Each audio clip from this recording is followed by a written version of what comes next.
Hi, this is Ariel. Welcome back. I'm actually going to start doing a normal podcast today instead of playing old lectures. So, the first one is a workshop that I've given a lot of times, but we've never actually recorded it.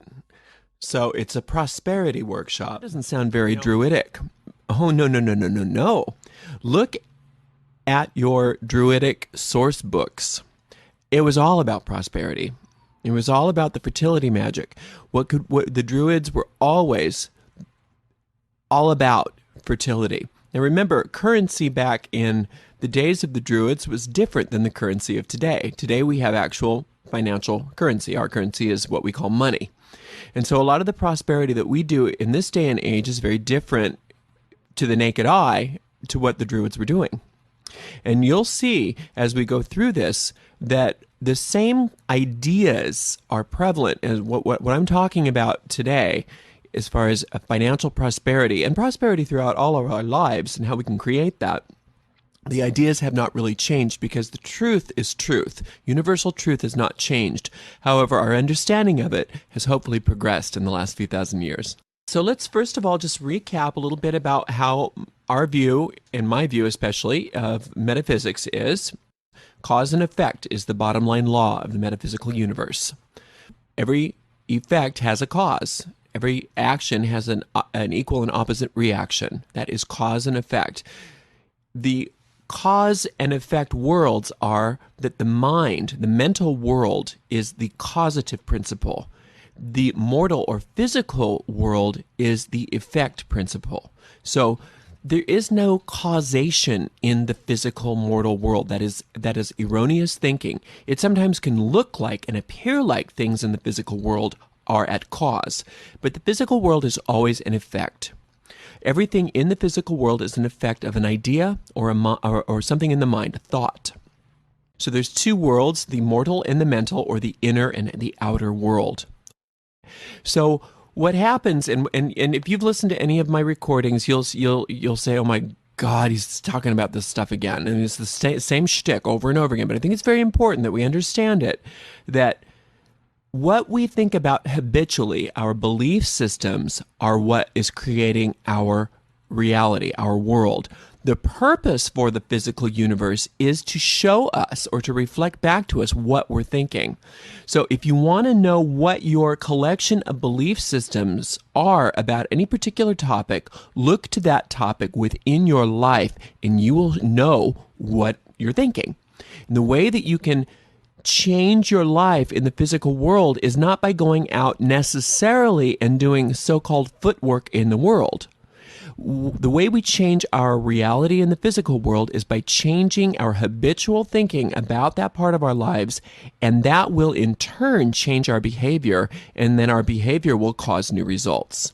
Now, there are other ideas about this, and it's true that sometimes changing one's behavior can also change one's mind, and I'm totally in agreement with it that is true, but the goal is to change our thinking in order to change our results.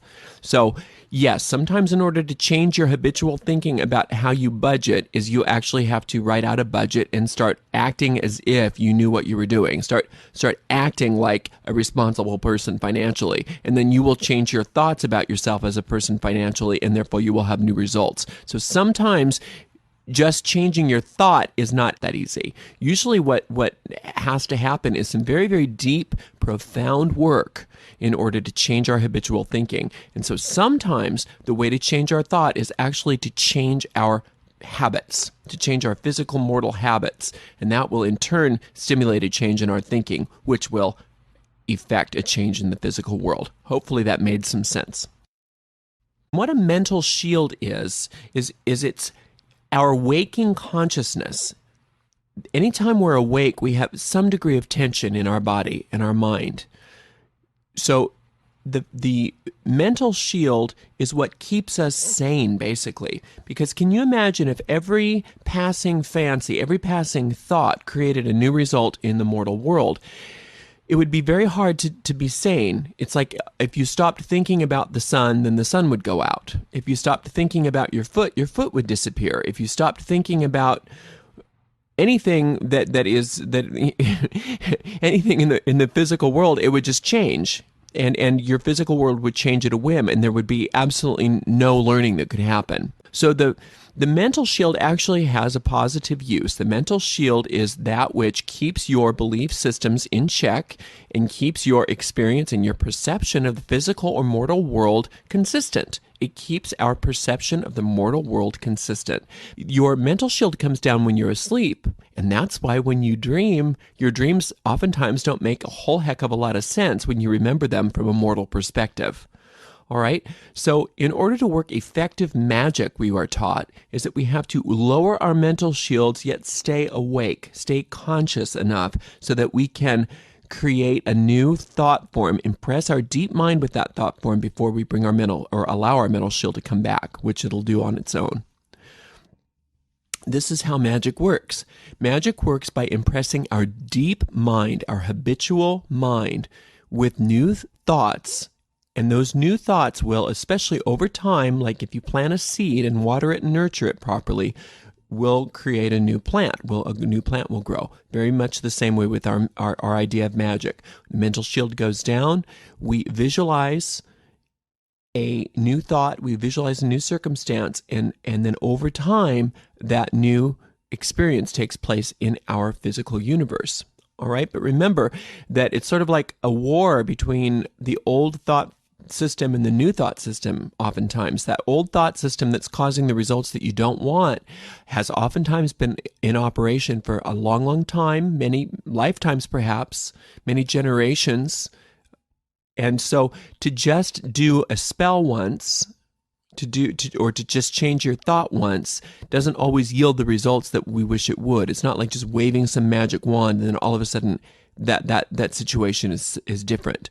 So in regards to this prosperity stuff, just because you do an affirmation or you do one spell or you do one visualization where you see yourself prosperous and you don't get the results that you want, that doesn't mean that magic doesn't work. It means that you've got to be realistic. You've got to be patient with yourself, because oftentimes it's going to just take chipping away at that old thought system, that old belief system, to replace it with a new one. Remember also, if you've heard any of my lectures before too, that I have two different ways that I view magic. Magic is sorcery and magic is alchemy. This is something that's very important in my particular spiritual work, in the way that I view the craft. And that I don't believe that anything, and we don't teach that anything is good or bad. It's just that in a moralistic sense, nothing is good or bad. A good is anything that leads us toward our goal, and bad is anything that takes us away from our goal. Our goal, our stated goal in the craft, according to the DCW, the way we teach it, our goal is perfection. Our goal is another way of looking at that is our goal is enlightenment. Okay, so anything that leads me toward that goal of perfection is good, and anything that takes me away off of that path is bad. Sorcery isn't bad moralistically, but it's bad for me personally because it takes me off my goal of enlightenment. Sorcery, the way I'm defining it, again, this is the way I'm defining it, is, and if you like the term sorcery and it works for you, obviously you're free to do what you need to do, and only you know what's good for you. But the way I'm defining it for myself is sorcery is self-willing. I think I know what's going to make me happy. I think I know what I want. Therefore, I'm going to force my will on a situation, and I'm going to do this spell. Come hell or high water, this thing will happen. Mercedes-Benz, Mercedes-Benz, Mercedes-Benz, Mercedes-Benz. And you know what? It'll probably work. Actually the truer part of me, but it's above my mortal personality that's a little bit crazy. And my mortal personality, since it's a little bit crazy, doesn't necessarily have my best interests at heart. It doesn't actually know what's going to make me happy. It thinks it does, but it doesn't. It's the one that always gets me in trouble, so I definitely don't want to always follow its lead. So instead, I'm going to ask that the spirit within me, we call it our mental teacher, sometimes we call it the goddess, some people call it God, their guardian angel, it doesn't care, it doesn't matter, but that higher power, that part of me that is above my mortal personality, that knows what will make me truly happy, I'm going to take all this stuff that's not working in my life and offer it up to that power and ask that its will be done, and that I be transformed from a baser sense of mortality into something that is purer and lighter and more prosperous. And I know from working this way that every time I do that, I'm a lot happier and I get a lot more, even in the physical world, things that make me happy than I could have ever imagined on my own. That's how I view magic, and that's how I work magic, and I invite you to do it like I do. And if something else works better for you and you're getting great results, that's fine too, and I'm happy for you. All right, so there's some laws of prosperity that we need to talk about here. First of all, the emotional law of prosperity. The emotional law of prosperity is looking within myself to find out what my emotions are. Okay, and I have a whole lecture on emotions that you can check on our podcast that talks about transforming emotions. And I would recommend that you do that because emotions, when you're on a spiritual path especially, your emotions are a tool that we use. The more relaxed we are, the more magnetic we are to good. Now remember that we have to get to a point where we understand that the source of our good wants us to be happy, wants us to be wealthy, wants us to be prosperous, that there's enough resources on the planet for everyone to have what they need, what they want, and be happy. Okay, so my getting a lot of money isn't taking money away from other people. It's not exploiting other people. What I'm doing is I'm aligning myself with a force of consciousness that is like when one draws a magnet through the sand and it picks up little iron pieces. Those iron pieces don't have to do anything or think anything, and the magnet doesn't have to do anything or think anything. It's just the way it is. And the same force of consciousness is within me that wants to draw unto me all of those things that will make me happy. The money that I need, the car that I need, the people that I want, the career that I love, all of those things they're already waiting for me. They're already on their way. What I need to do is to calm my body down so that magnetism is turned up. Okay, so the emotional law of prosperity is talking about transforming our emotions in order to be more magnetic to our own good. And I would recommend that you listen to that lecture on emotions, because I think even though sometimes I do tend to go on a bit, there's enough good stuff in there that I think you can get the idea of what we're talking about, of how to transform those emotions. Also the idea emotionally that how do we think about money? Now, if you're still thinking that money's bad, there's no way that you're going to let yourself get any. And if you do get any, there's no way that you're going to do that without punishing yourself for it. Because remember, guilt always demands punishment. All right, so if you feel guilty that because you're having some of that icky, awful, dirty money, if you get some, you're either going to want to get rid of it or you're going to want to punish yourself in some way for having it. So that we've got to get really clear on, do we think money's bad? That's a carrot that we dangle in front of our noses all the time, that I want it, it's bad, I want it, it's bad, it's bad. Remember, how do we know what we're thinking about something? Look to our lives. So when you see a wealthy person, somebody that's really somebody that's got, no, I don't necessarily, it doesn't have to be mega wealth, but for you, somebody that's got a financial circumstance that you find that you would like, that you would, I hate to use the word enviable, but something that you could find that you would want, that you could see yourself happy in. How do you feel about that person having that? How do you feel about wealthy people in general, people who are financially wealthy? What do you say about money? Think about it. Is it, oh, those people with all that money, Is that how you talk about wealthy people? Oh, he's filthy rich. I mean, those things, those little kinds of terms offer wonderful clues as to what we really believe about money. So until we get to the point where we don't think that money's this bad, icky, awful stuff, we're not going to let ourselves have any of it. And we're always going to be pissed off, and we're always going to resent wealthy people, and we're always going to be having a life that is a sickening waste of our time and resources, and that is one where we're worried about bills all the time. Now, I don't know about you, but I believe that the god and the goddess are one force of consciousness. They're two sides of the same coin, and that they are a force of pure love, pure consciousness. And I don't mean love in a namby-pamby way. I mean pure life force. And that life force doesn't want me to be wasting time worried about bills. And this is the same life force that knows how to create photosynthesis. It knows how about cell mitosis. It knows how to make puppies and babies and sand and oceans and sunsets and all these beautiful things. But somehow we think, oh, well, yeah, it can do all that stuff, but it's just a little bit too stupid to understand my personal finances.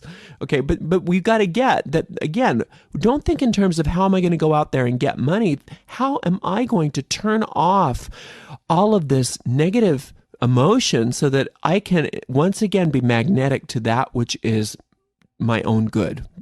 Because the same force of consciousness that knows how to do all of those beautiful, miraculous things that we talked about knows how to draw unto you that which makes you happy, because you are part of that consciousness. It's not separate from you or me. All right? So yes, we need to learn how to understand that we deserve prosperity. But remember, deserve, what does that mean?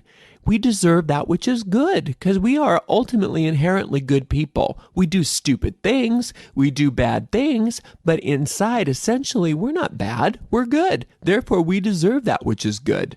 Remember, the root word to wealth is the same root word which means good.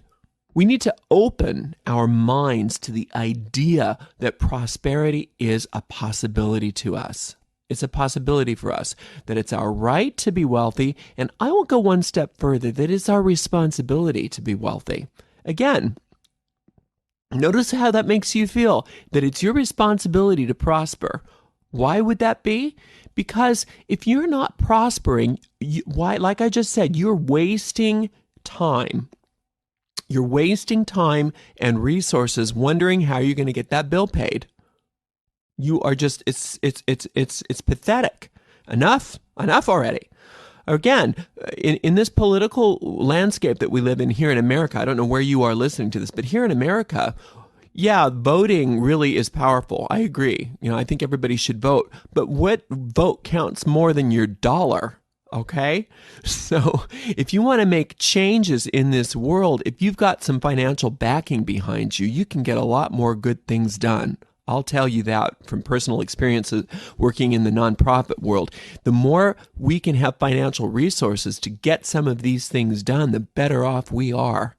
So it is our responsibility to get money handled. I don't necessarily mean that you have to be a mega millionaire unless that's something that is part of your path, but at least to be happy about our finances.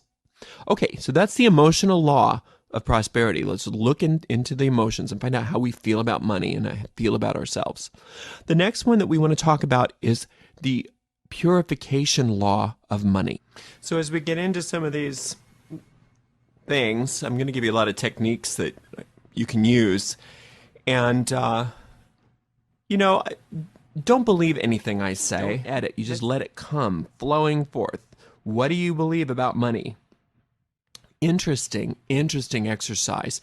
You take 15 minutes and do that. You just keep digging a little deeper. Amazing what we will find. Then what we want to do is we want to release those thoughts. One of the most powerful ways to release those thoughts is to take all of those thoughts and flip them. Just flip them. It doesn't matter if it sounds like it'll work. It doesn't matter if if you even believe it. So if you have this thought that comes up out of the blue, money's bad. Money's the root of all evil. Just flip it around. Money's the root of all good. You just screwed up your whole thought system there. That's the whole idea. You don't have to believe it. You just want to undo. You just want to crack your mind open just a little bit. Does that make sense? So that's a wonderful exercise to do. Every time you're having financial trouble, get out a piece of paper, make a list of all your beliefs about finances and money, and see what happens when you just flip those thoughts around. It's enough to just cause your mind to just take a pause and at least open up a little bit. You don't necessarily have to to believe any of those new thoughts that you've created. All right. The other law of purification deals with outer purification. Those are the mental purifications. Outer purification. Remember, nature abhors a vacuum. So if you're having financial difficulties, look to your home or your office or your car and find where the clutter is. It's amazing what this will do. Yes, I know there are poor people that don't have clutter. I'm not saying that clutter causes poverty. However, if you have a lot of clutter in your life and you are having financial difficulty, start cleaning up. Start getting things in order. And as you do so, make the statement, either verbally, mentally, or visually, that as you're getting your life in order, you are getting your finances in order. All right? Look into your checkbook. Have you balanced it? Do you know how much money is in the bank? Do you have bills in a drawer? We'll get to that one later, but get it all out. Get it in order. Don't be afraid of it. It's not going to bite you. Get your life in order. If you can't do it on your own, find a helper. Find a friend to help you. If you have a little extra cash, hire a helper. Hire someone if you need to. Trade with someone. Tell them that you'll help them clean out their closets if they will help you clean out yours. It's much more fun to clean out somebody else's clutter than it is your own. So get a buddy. All right? Purification is amazing what it will do for us financially. So that's the purification law. Nature abhors a vacuum. So try it. Okay, there's the creative law of prosperity. This is really where magic comes into play. We need to be able to create in our minds the prosperity that we desire. First of all, remember that words have power. It's called the power of command. Every time you say something, you are speaking a magical incantation. And if you don't choose to see it that way, then your words won't have power. But I invite you to choose to see your words as something new. Everything that comes out of your mouth is a magical incantation. It has the power of the universe behind it. What are you saying? How do you state things? What kind of language do you use? Now we're talking about money. This is universal principle, but we're talking about money and prosperity. What do you say about money? Do you say, oh, I can't afford that? Well, what happens if you just knock it off? Just knock that off. Even if you know that you think that you can't afford it, try saying it in a different way. I don't have the cash for that right now. I'll buy that later. That's a different way of saying it than I can't afford it. I choose not to buy that thing today. I will buy that later if I decide to. I'll think about it. I'll sleep on it. You can say a lot of things besides I can't afford it.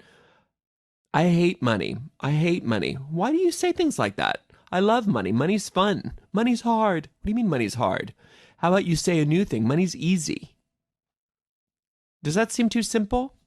Sometimes it feels like cheating because it's so easy when we say it this way. It couldn't work because it's so easy. Well, a lot of things in the universe are that way. A lot of times, the most simple methods yield the most powerful results. So look at how you're saying things. Start picturing that which you desire. Now, anybody that studied Spellcasting 101 has heard this principle. But how many of us actually use it on a daily basis? Let's see what happens if you just commit to doing this for 7 days. That you're going to sit down at a specific time every day, relax your body, relax your mind, and take 10 minutes and visualize that which you desire. If you think that you can't visualize, don't worry about that.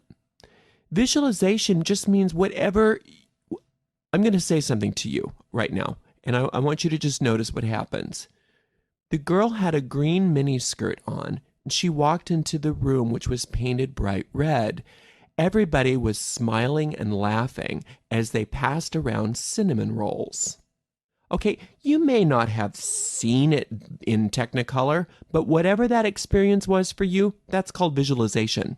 Just daydream with your mental shield down, the life that you want, 15 minutes a day. Just see what happens. Just try it. You don't have to try it, but like I said, what do you have to lose? If you do have a trouble doing the visualization, there's a technique that has been extremely effective for most people I know, and they call it treasure mapping, or there's a wheel of fortune, I think they call it, and that's where you just you can take like a scrapbook, like a blank scrapbook, and start cutting out pictures of the things that you want and pasting it into a scrapbook and start writing words of power, such as I am prosperous, or I have a brand new car, or money is fun and easy for me. Start using, maybe you can use pictures of like play money, even if you like, like bills around on the treasure map, or have a picture of the house that you want, or the new suit that you want to buy, or whatever those things are. Don't worry about it. You can have things. It's okay to have pretty things. There's nothing wrong with that, and it's okay to want pretty things. Whatever you truly want in your heart, not the things that you think you should have, that's coming from God. That's coming from Spirit. That's what we were talking about before. Magic is alchemy.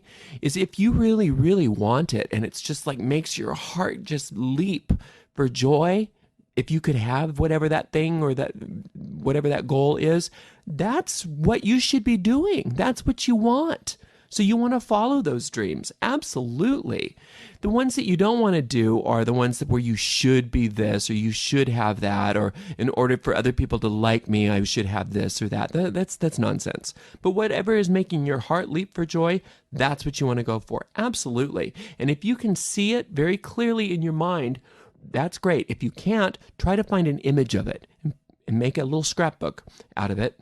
And if you have some sort of symbol of your connection to Spirit, maybe you have a pentagram, if that means something to you, or Spirit, or something like a picture of an angel, or if you're into Christianity, a picture of Jesus, or whatever your symbols are. If whatever it is that you have an affinity toward that reminds you of your connection to Spirit, or your connection to divinity or higher power, include that symbol in your scrapbook. That's very, very powerful.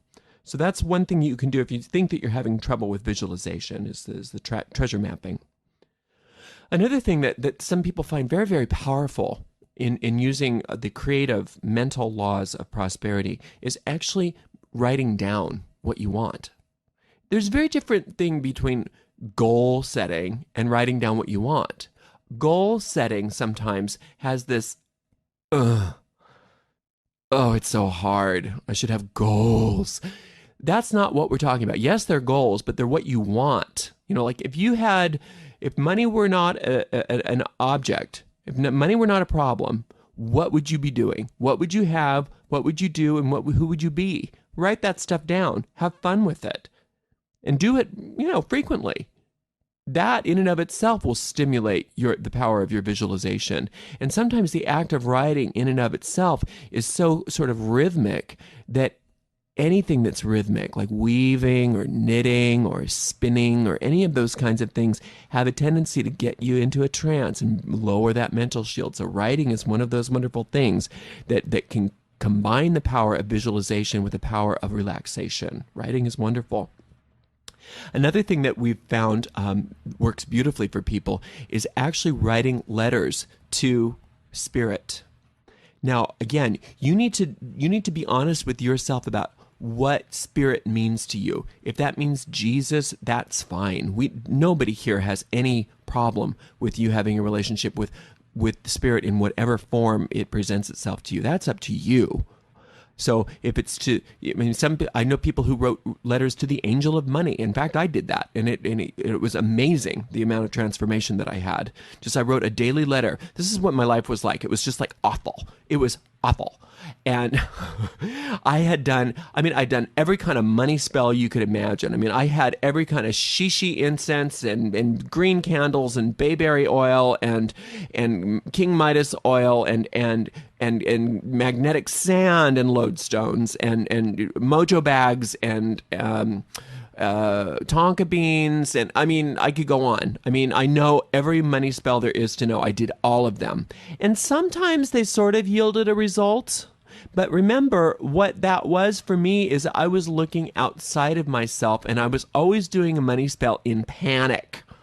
Oh my God, help me, help me, help me. That's not what we're talking about here. Not that money spells are bad. If you can do a money spell as a means by which to do what we're talking about here, and that is to creatively visualize prosperity for yourself, by all means do them. That's wonderful. That's the powerful way to do money spells. But that's not how I was doing them. I was doing them as as an act of desperation. Well, finally, somebody had suggested this writing to the angel of money. So I started every night, dear angel of money, my life sucks. what am I supposed to do? And over, I just kept writing it all down. I just kept dumping on the angel of money.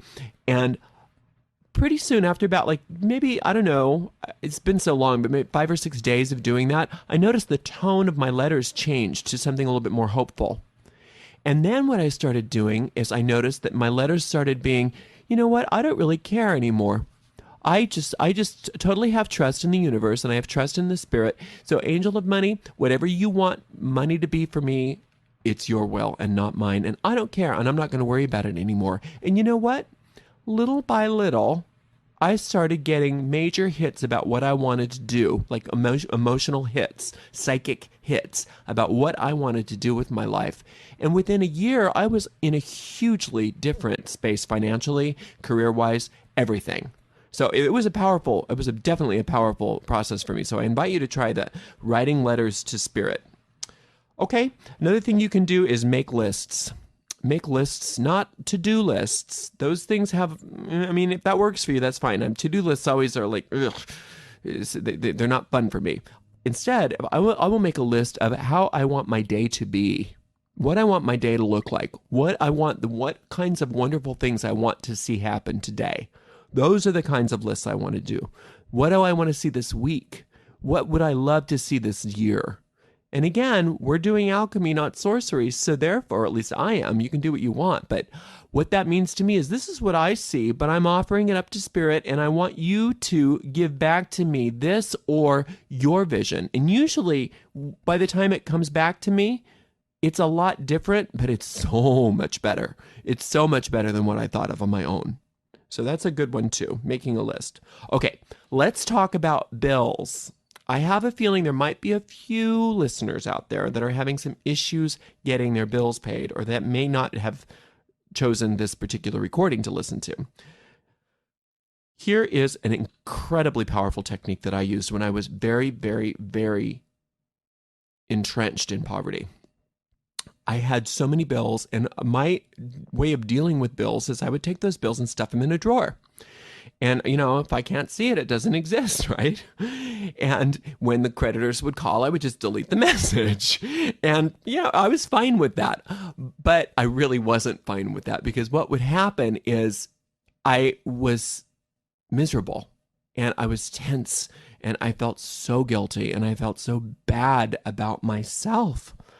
And I felt bad about myself that I had a bad credit rating, and I felt bad about myself that I owed all this money, and I felt bad that I was a deadbeat, basically, but I didn't know what to do. I didn't know how to handle it. I could barely afford to pay rent and get food on the table, let alone pay all these other bills that somehow I was stupid enough to get myself entrenched in.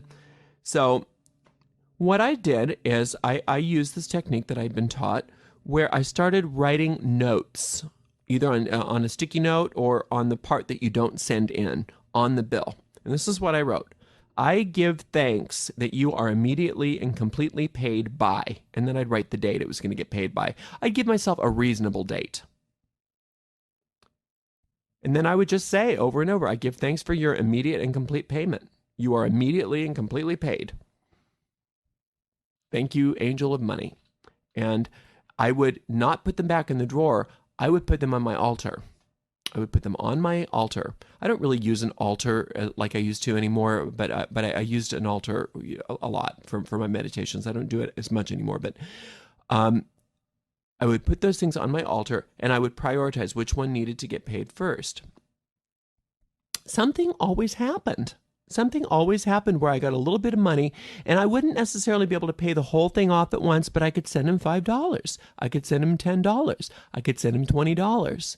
And what I would do is, instead of going to Starbucks, instead of buying that piece of clothing on sale that I didn't really need, I started noticing where the leaks were in my spending. And it wasn't sacrifice. It was actually a lot of fun.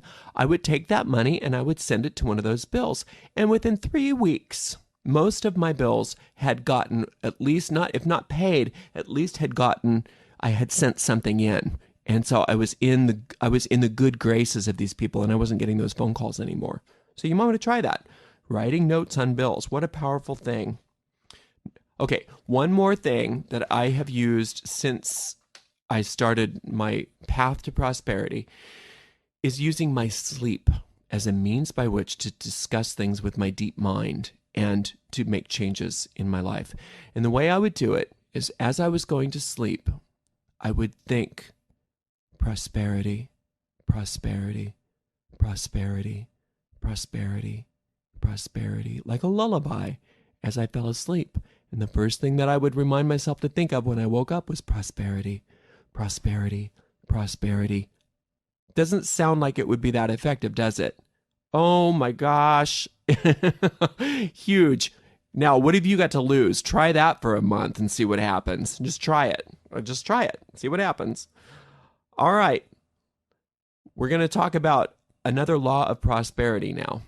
It's called the mystical law of prosperity. And this is where we really start to come into terms with where the Druids are still alive and well in the way that I view prosperity.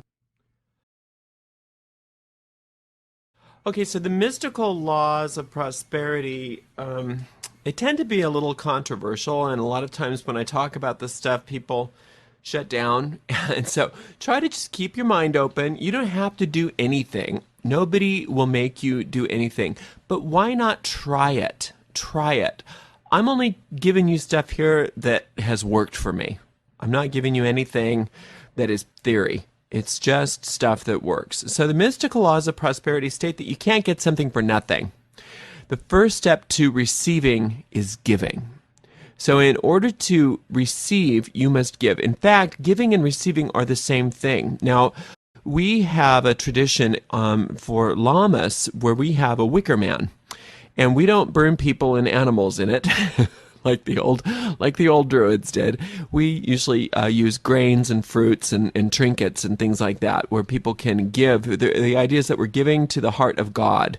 So when we put our gifts into the wicker man that is then burned in the sacred fire, it's a symbolic gesture of our giving back to the source. And the way that we give to the wicker man is very important. We give with our palm up. So the palm up represents that I'm giving freely, and therefore, when my palm is up to give freely, I'm in a position of receiving. And that impresses upon our subconscious mind, or our deep mind, I should say, that giving and receiving are the same act. Now consider if the palm was down, what that symbolizes, I'm sacrificing, I'm giving, I'm sacrificing something begrudgingly, right? And then the palm is down, and since I'm sacrificing it and giving begrudgingly, I'm not in a position to receive. So that's how a lot of us pay our bills, with our palm down. We don't pay our bills with our palm up. So the Hebrews called this tithing, and it's all in the Bible. And whether you are into the Bible or not, the mystical law works. It's the same mystical law, and it works for everybody, just like gravity. It doesn't matter if you're Christian or Hebrew or witch or Druid or Satanist or anything.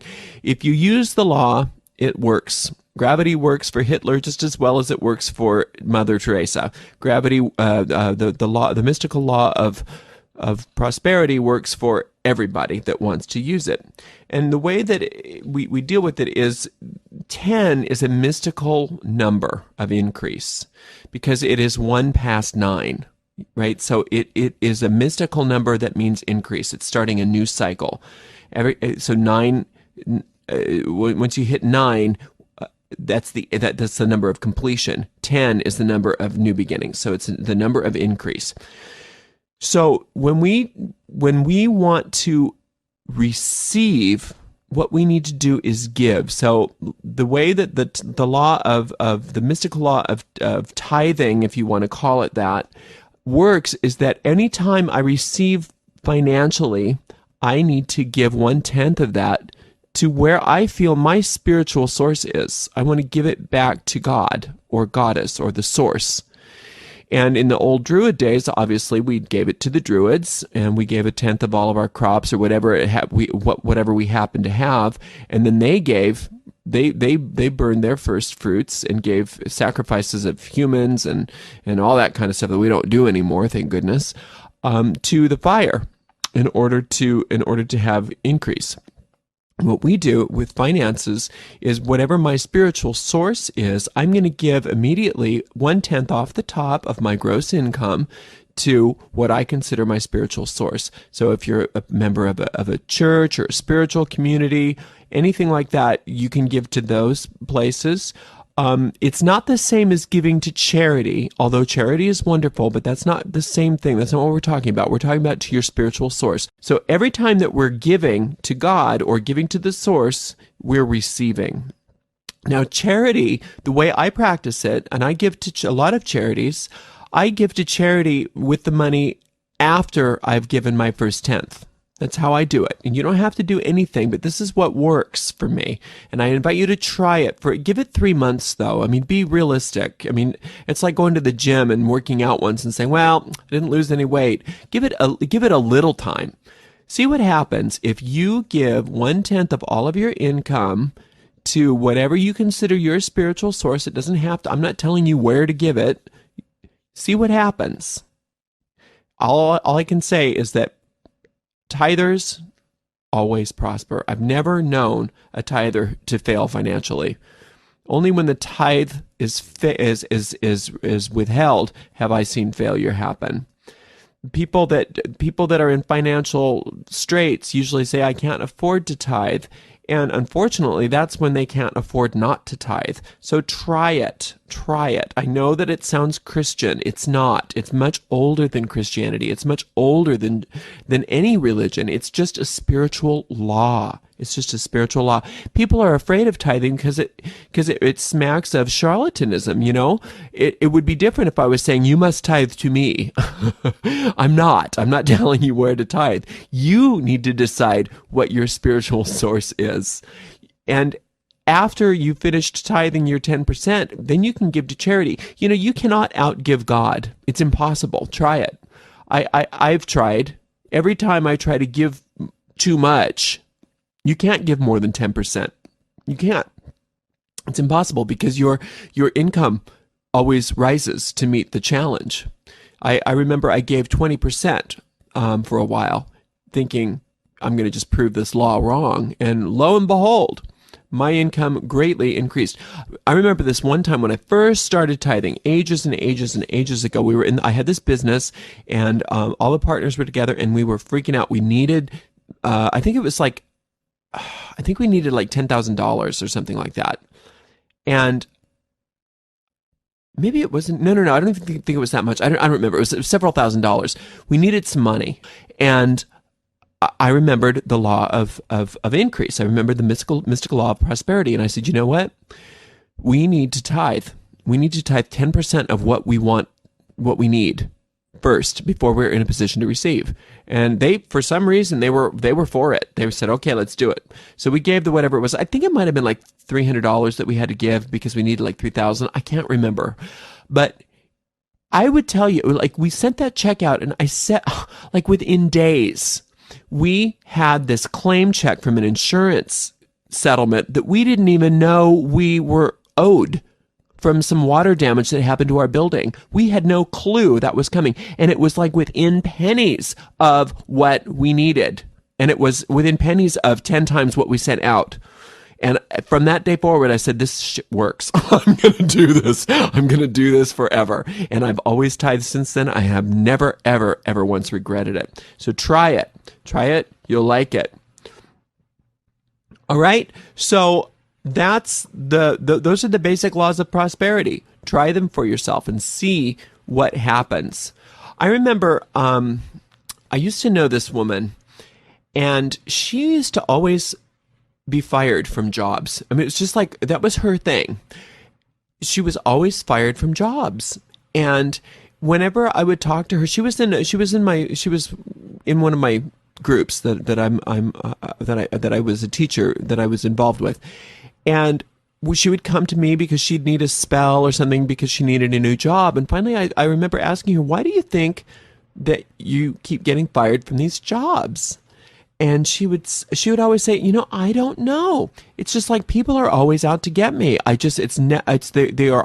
just always them. People are just so mean to me. And then she started having interpersonal relationships within our group. And it was always, I don't know, people just are so mean to me. Nobody ever likes me. And I'm so wonderful. I'm just perfect. I'm just so nice. And just out of the blue, people are mean to me. Well, I'm not an idiot. I know what this person was like. She was not totally nice. She was always gossiping. She was always mean. She was always trying to pit one person against another, and nobody wants to be around that stuff. But she was not able to take responsibility for her own circumstance. She was not able to take responsibility for the fact that the reason she was having so many problems financially, with jobs, and with interpersonal relationships was because she was not acting with integrity within her relationships. She was always doing things that were harmful to other people and then pretending like it was all their fault. Well, the reason I'm telling you this story is not because I'm trying to dish on this poor thing. It's because if we're having financial difficulties and we're not willing to do some things that are necessary mystically, metaphysically, and spiritually to change, then we're always going to be at effect. I don't understand why the universe is out to get me, why I'm always having financial troubles. So now what I've done for you is I've given you I'm not saying this is the answer, but I've given you some techniques and some ideas that I've used for years, and so many people I know have used for years, and have always worked, have never failed me. So please try them. Please feel free to email me with any questions that you might have. I wish you a prosperous and joyous life, and I hope that you tune in again soon. Thank you so much. Blessed be.